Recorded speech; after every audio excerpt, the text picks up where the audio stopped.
Hello friends and dear students, स्वागत है आप सबका आपके अपने चैनल फार्मेसी जोन में। मैं हूं आशुतोष शुक्ला और दोस्तों हम लोग आज के इस वीडियो में पढ़ने वाले हैं diploma in pharmacy first year के subject human anatomy and physiology के चैप्टर 2 के टॉपिक सेल को।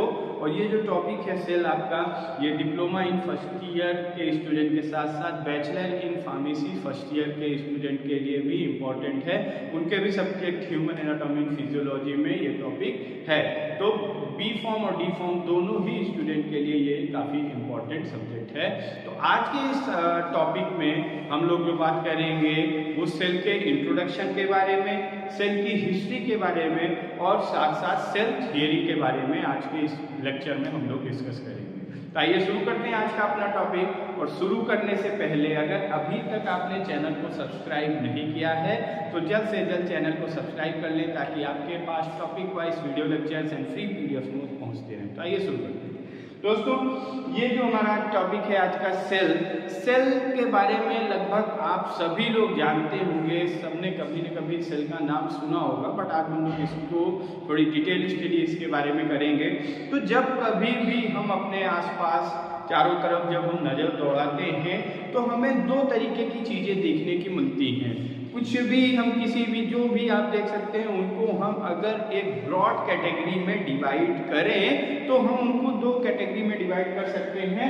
पहला लिविंग और दूसरा नॉन लिविंग। मीन्स कि हम अगर अपने चारों तरफ देखें तो हमें दो ही तरीके की चीजें दिखती हैं। एक होगी जो सजीव यानी जो लिविंग, जिसमें जीवन होगा, जिसमें लाइफ होगी, और दूसरी होगी नॉन लिविंग यानी निर्जीव, जिसमें जीवन नहीं होगा।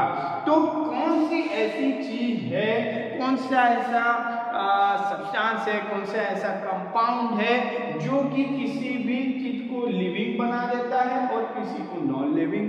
क्या ऐसा है जो एक को सजीव और दूसरे को निर्जीव बना रहा है? तो इसका आंसर है कि प्रेजेंस ऑफ सेल की उपस्थिति।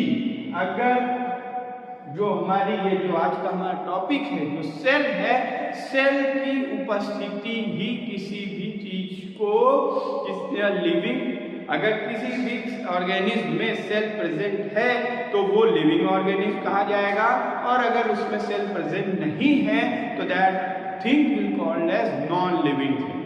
ठीक, अब जो सेल है, सेल के बेसिस पे अगर हम सेल के उस पे जाएं तो कई तरीके के हमें ऑर्गेनिज्म देखने को मिलते हैं, मेनली दो टाइप के, जिसमें एक तो सेल के बेसिस पे यूनिसेलुलर, यहाँ पे मीन्स की नंबर ऑफ सेल्स पे अगर हम unicellular and multi cellular organism, unicellular organism and multi cellular organism. Means unicellular का मतलब होता है, यूनि मीन्स क्या होता है, एक यानी कि वन।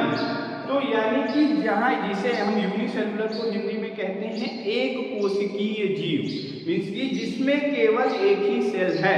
एंड मल्टी सेलुलर का मतलब कि मोर देन वन, एक से ज्यादा यानी कि बहुकोशिकीय जीव। तो यूनिसेलुलर जो ऑर्गेनिज्म होंगे, यूनिसेलुलर ऑर्गेनिज्म मतलब उनमें एक सेल होगी, और जो सेल होती है हमारा, जो सेल का साइज होता है ये बहुत छोटे होते हैं। मीन्स की सेल की साइज जो अभी हम आगे जब हिस्ट्री की बात करेंगे तो हिस्ट्री में जो सेल को आइडेंटिफाई किया गया, जो सेल का पता लगाया गया, वो उसकी माइक्रोस्कोपिकल एग्जामिनेशन से, हमने जब पेड़ों की, जब एनिमल्स की माइक्रोस्कोपिकल एग्जामिनेशन किया तब हमें सेल्स की आइडेंटिफिकेशन पता चली, सेल्स की प्रेजेंस पता चली। यानी सेल्स का जो साइज होता है वो इतना छोटा होता है कि हमें नेक्ड आई से सेल्स दिखाई नहीं देते। तो अगर कोई यूनिसेलुलर ऑर्गेनिज्म है, मीन्स उसमें एक सेल पाई जाएगी, तो वो भी हमें नेक्ड आई से नहीं दिखाई देंगे। तो ऐसे कौन से ऑर्गेनिज्म है, जैसे आपका हो गया बैक्टीरिया, वायरस, एल्गी, ये सब लिविंग ऑर्गेनिज्म है, बट हम इन्हें नेक्ड आई से नहीं देख पाते हैं। तो इन्हें हम क्या कहते हैं, माइक्रो ऑर्गेनिज्म। माइक्रो ऑर्गेनिज्म, और ये जो माइक्रो ऑर्गेनिज्म होते हैं ये यूनिसेलुलर माइक्रो ऑर्गेनिज्म होते हैं। और अगर हम मल्टी सेलुलर पे आ जाए तो multi cellular micro organism, multi cellular organism कौन से होंगे, जैसे आपके एनिमल्स हो गए, ह्यूमंस हो गए, जिनका मीन्स कि ये जो है इसमें मोर देन 1 सेल्स पाई जाती है, एक से ज्यादा सेल पाई जाती है। और पिछले अगर आपको चैप्टर 1 याद हो तो चैप्टर 1 में हम लोगों ने पढ़ा था structural organisation of human body की, मीन्स मानव शरीर किस तरीके से बनता है।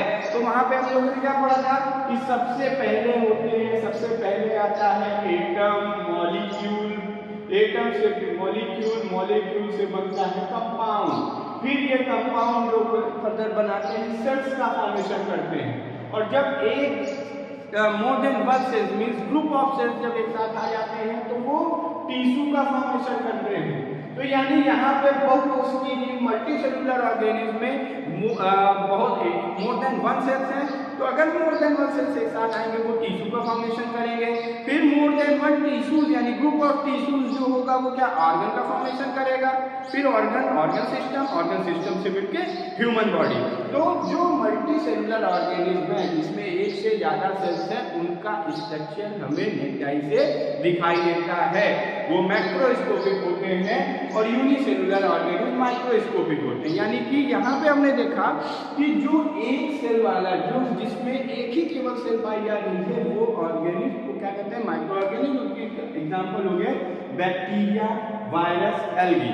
और ये जो ऑर्गेनिज्म हैं ये किस कैटेगरी में आते हैं, ये आते हैं लिविंग ऑर्गेनिज्म। लिविंग ऑर्गेनिज्म के कैटेगरी में आएंगे। तो मीन्स की जो यूनिसेलुलर ऑर्गेनिज्म होते हैं, unicellular organism are capable of, unicellular organism जो होते हैं इनकी कैपेबिलिटी को अगर हम पता कर लें, कैपेबल ऑफ, अगर इनकी हम यूनिसेलुलर ऑर्गेनिज्म की कैपेबिलिटी यानी इनकी क्षमता को पता कर लें तो हमें ये पता चल जाएगा कि एक सेल की क्या फंक्शंस होती हैं या क्या एक सेल काम कर सकती है, क्या उसकी कैपेबिलिटीज होती हैं। तो जो यूनिसेलुलर ऑर्गेनिज्म है इनके unicellular organism are capable of independent existence. Independent existence मतलब ये स्वतंत्र रूप से एग्जिस्ट कर सकते हैं, ये अपने से ही एग्जिस्टेंस, अपने से ही जीवित रह सकते हैं।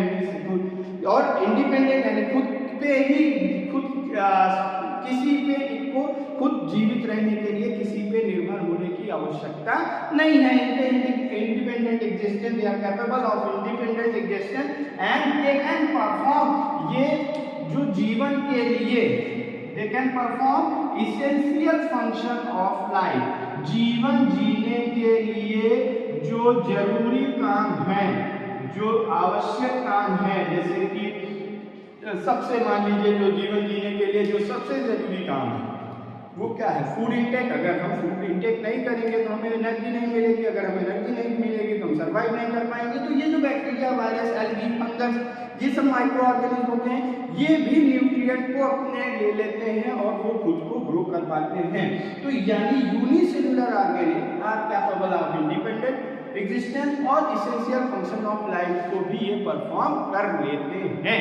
तो यानी कि इतना जो हमने अभी डिस्कस किया इससे हमें क्या समझ में आया कि लिविंग ऑर्गेनिज्म और नॉन लिविंग ऑर्गेनिज्म के बीच में जो सबसे बड़ा अंतर होता है वो होता है प्रेजेंस ऑफ सेल, माने सेल की उपस्थिति ही किसी ऑर्गेनिज्म को जीवित या निर्जीव बनाती है। और दूसरा कि ये सेल जो है मीन्स कि अदर देन सेल, सेल के अलावा कोई भी ऐसी चीज नहीं है जो लाइफ एग्जिस्ट कर सके। तो इससे हमें क्या समझ में आया, और हमने यहाँ पे इसके पहले वाले चैप्टर में स्ट्रक्चर ऑर्गेनाइजेशन भी पढ़ चुके हैं कि सेल से टिश्यू, टिश्यू से, यानी कि ये जो सेल है ये जीवन के लिए बहुत जरूरी है। बहुत जरूरी मतलब अगर हम यहाँ से इसकी डिफिनीशन बनाने की कोशिश करें तो जो हमने देखा कि किसी भी ऑर्गेनिज्म को जीवित होने के लिए सेल्स की आवश्यकता है, तो ये क्या हो गई, पहला तो ये basic unit of life, basic unit of life means की लाइफ की जो किसी भी लिविंग ऑर्गेनिज्म की बेसिक यूनिट है। और उसी के साथ साथ यहाँ पे हमने देखा कि ये क्या है, जब यहाँ पे सेल्स टिश्यू से ऑर्गन से ऑर्गन सिस्टम और ह्यूमन बॉडी का बना रहे हैं, फॉर्मेशन कर रहे हैं, तो यानी कि ये हमारी लिविंग ऑर्गेनिज्म को स्ट्रक्चर देने का भी काम कर रहे हैं। तो इसका ये स्ट्रक्चरल यूनिट भी है। और उसी के साथ साथ यहाँ पे हमने देखा कि जो यूनिसेलुलर ऑर्गेनिज्म उसका कंपोजिशन केवल और केवल एक सेल है, और वो सेल इसेंशियल फंक्शन मतलब जो जीवन जीने के लिए जरूरी काम है वो करा रहा है। तो यानी it's a functional unit of life also, functional unit also. So अब हम इन तीनों को मिला के अगर एक डिफिनीशन बनाए सेल की, तो ये बन के आएगा कि cell is a basic structural and functional unit of life. और जो ह्यूमन बॉडी होती है, जो मानव शरीर होता है, ह्यूमन बॉडी का जो निर्माण होता है वो एक सिंगल सेल से होता है, और उस सिंगल सेल का नाम है क्या, जाइगोट। ये जो जाइगोट होता है, इसी जाइगोट से फिर फर्दर एक ह्यूमन बॉडी का निर्माण होता है। और ये जो जाइगोट का फॉर्मेशन होता है ये इसके ओवम और स्पर्मेटोजोआन यानी कि ये क्या है, ये मेल सेक्स सेल है, और ये ओवम जो है ये है फीमेल सेक्स सेल। इन दोनों का जब फ्यूजन होता है, जब ये दोनों एक साथ आते हैं, इन दोनों के फ्यूजन से निर्माण होता है जाइगोट का, और जाइगोट फिर फर्दर ग्रो करके ह्यूमन बॉडी का निर्माण करते हैं। तो ये हो गया सेल का इंट्रोडक्शन। यहाँ पे हमने देखा कि सेल क्या है, किसी लाइफ की बेसिक स्ट्रक्चरल और फंक्शनल यूनिट है। नॉन लिविंग और लिविंग के बीच में जो मेन डिफरेंस है वो प्रेजेंस ऑफ सेल है। और सेल के बेसिस पे जो ऑर्गेनिज्म होते हैं दो तरीके के होते हैं, यूनिसेलुलर एंड मल्टीसेलुलर। यूनिसेलुलर में एक सेल होती है, मल्टीसेलुलर में मोर देन वन सेल होती है। यूनिसेलुलर ऑर्गेनिज्म के जो एग्जांपल है वो है bacteria, virus, fungus, algae. And multicellular organism के जो एग्जांपल है that are animals and human being. Unicellular and multicellular में जो डिफरेंस है कि यूनिसेलुलर को हम नेक्ड आई से नहीं देख सकते हैं, वहीं पे मल्टीसेलुलर ऑर्गेनिज्म को हम नेक्ड आई से भी देख सकते हैं। अब हम बात करेंगे हिस्ट्री ऑफ सेल, सेल की हिस्ट्री के बारे में, सेल के इतिहास के बारे में कि सेल की खोज किसने करी, कहां से सेल का पता लगा। तो सबसे पहले जो सेल की खोज हुई वो की रॉबर्ट हुक ने। रॉबर्ट हुक ये एक साइंटिस्ट थे, ये एक ब्रिटिश साइंटिस्ट थे, ये एक ब्रिटिश साइंटिस्ट थे जिन्होंने 1665 यानी 1665 में इन्होंने सेल्स को सबसे पहले जो सेल टर्म दिया गया वो रॉबर्ट हुक के द्वारा ही दिया गया। इन्होंने माइक्रोस्कोप में कॉर्क ट्री के पार्ट्स को लेके उनका जब माइक्रोस्कोपिकल एग्जामिनेशन किया, यानी इन्होंने रॉबर्ट हुक ने 1665 में जब कॉर्क ट्री एक प्लांट है उसके पार्ट्स को लेके माइक्रोस्कोप में देखा, तो वहां पे इनको एक हनीकॉम्ब लाइक स्ट्रक्चर, हनीकॉम्ब मतलब मधुमक्खी के छत्ते के जैसा स्ट्रक्चर देखने को मिला। मधुमक्खी के छत्ता का मतलब ऐसे ऐसे होता है ना मधुमक्खी का छत्ता, तो इनको ये देखने को मिला, तो इन्होंने इसको क्या नाम दिया, सेल नाम दिया। बट जो रॉबर्ट हुक ने पहली बार जो सेल की खोज करी ये डेड सेल्स थे, इन्होंने डेड सेल्स का पता लगाया।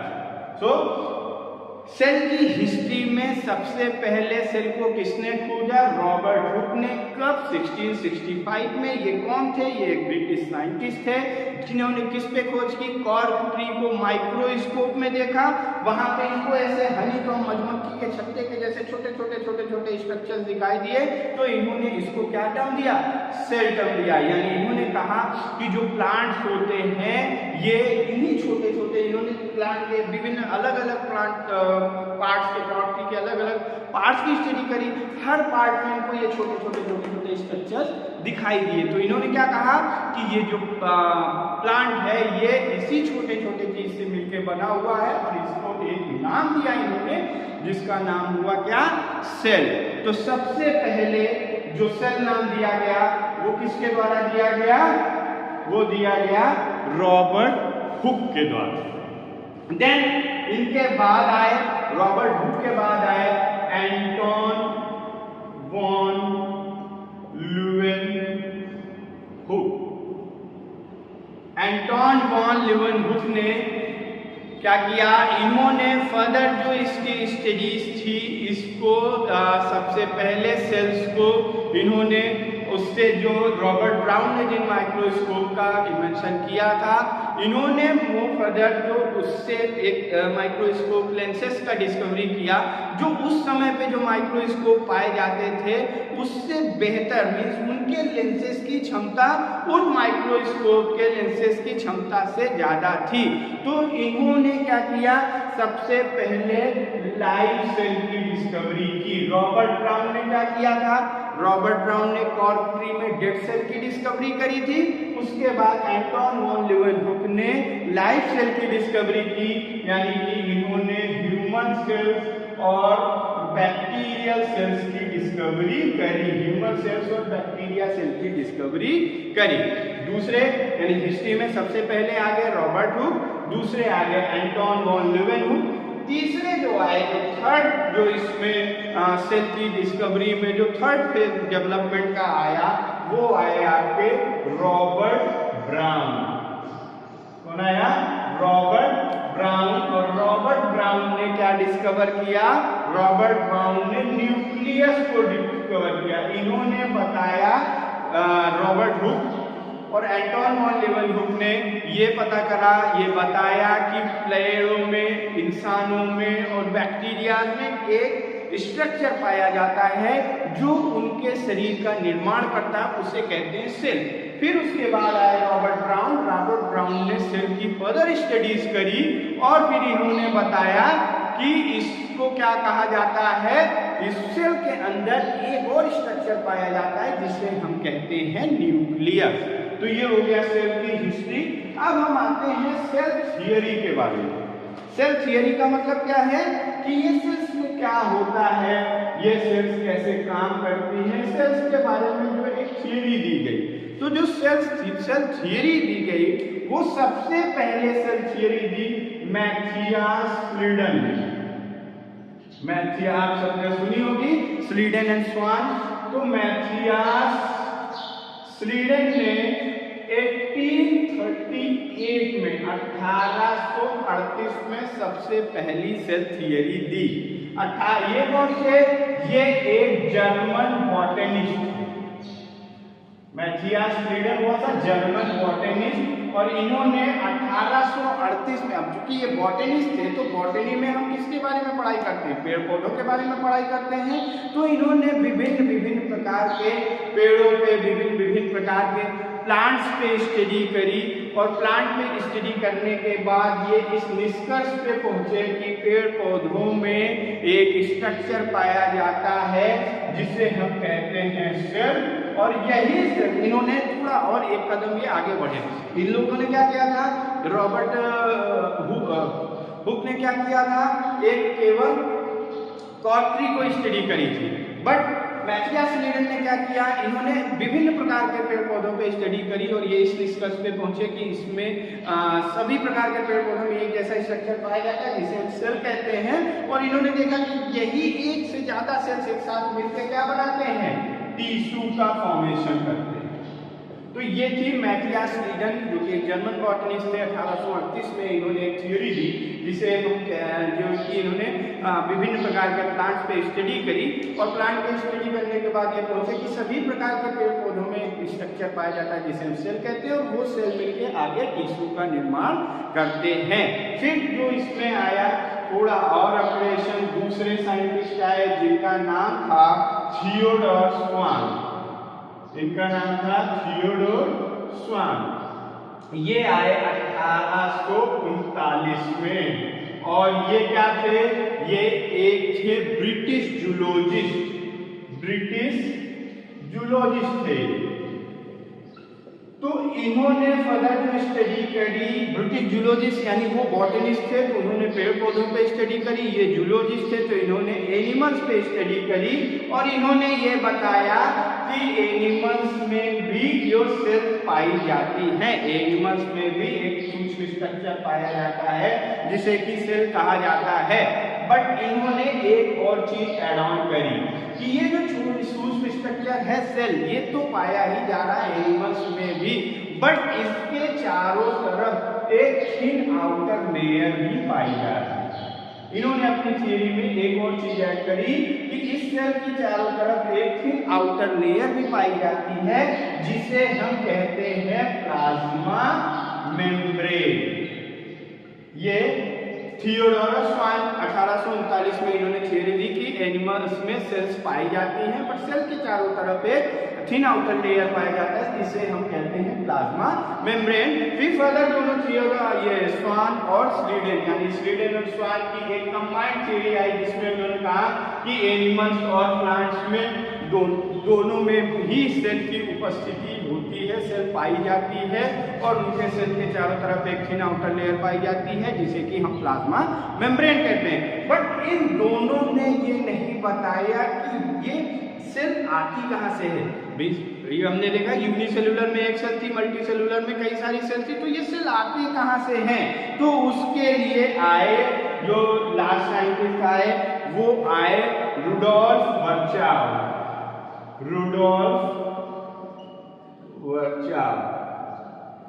ये आए एक साइंटिस्ट और ये कब आए आपके, ये आए 1885।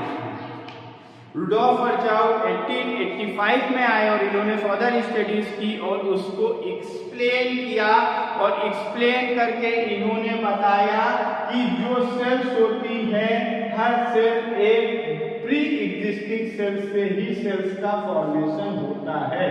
Sales are form by pre existing cells, means कि सेल्स में होता है सेल डिवीजन और उन्हीं सेल से ये क्या होता है, सेल का फॉर्मेशन होता है। मीन्स कि जो इन दोनों ने स्लीडन और स्वान ने छोड़ा था कि सेल कहाँ से पाई जाती हैं, उसको भी रुडोल्फ वर्चाव ने 1885 में सेल थ्योरी में ऐड किया कि सेल्स आर मतलब सेल्स आर मैन्युफैक्चर्ड बाय या cells are present in the body by pre existing cell. और इन्होंने एक स्टेटमेंट दिया जिसे कहा जाता है ओमनिस सेलुला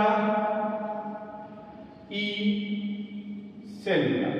एक इन्होंने ऐसा स्टेटमेंट दिया ओमनिस सेलुला ई सेलुला, जिसका मतलब होता है all cells come from a cell. All cells come from a cell, हर एक सेल जो होती है वो दूसरी सेल से ही वो बनती है या दूसरी जो सेल्स की प्रेजेंस है जो सेल्स बनती है। और इस प्रोसेस को कहा जाता है सेल डिवीजन, जो हम आगे और डिटेल में पढ़ेंगे। तो फिर रुडोल्फ वर्चाव ने जो स्लीडन और स्वान की थियरी थी इसको फर्दर मॉडिफाई करके इन्होंने बताया कि प्लांट्स और एनिमल्स में एक सूक्ष्म स्ट्रक्चर, एक टिनी स्ट्रक्चर पाया जाता है जिसे हम सेल कहते हैं। और जो सेल होती हैं, सभी सेल जो अराइज होती हैं, बनती हैं, वो प्री एग्जिस्टिंग सेल से ही बनती हैं। तो गाइस ये था आज का हमारा टॉपिक, जहाँ पे हमने सेल के इंट्रोडक्शन, उसकी हिस्ट्री और उसकी थियरी के बारे में डिस्कस किया। नेक्स्ट टॉपिक में हम लोग डिस्कस करेंगे about the overview of cell, जहाँ पे हम पढ़ेंगे कि सेल्स में क्या पाया जाता है, उनका साइज, शेप कैसे। आई होप कि आपको ये टॉपिक समझ में आया होगा। इस टॉपिक से रिलेटेड कोई भी क्वेरी हो तो आप कमेंट बॉक्स में ड्रॉप कर सकते हैं। एंड टॉपिक के पीडीएफ नोट्स को आप टेलीग्राम में दिए हुए चैनल से जुड़ के डाउनलोड कर सकते हैं और व्हाट्सएप ग्रुप के दिए हुए लिंक से ज्वाइन करके भी आप इसके नोट्स को डाउनलोड कर सकते हैं या पा सकते हैं। Thank you very much.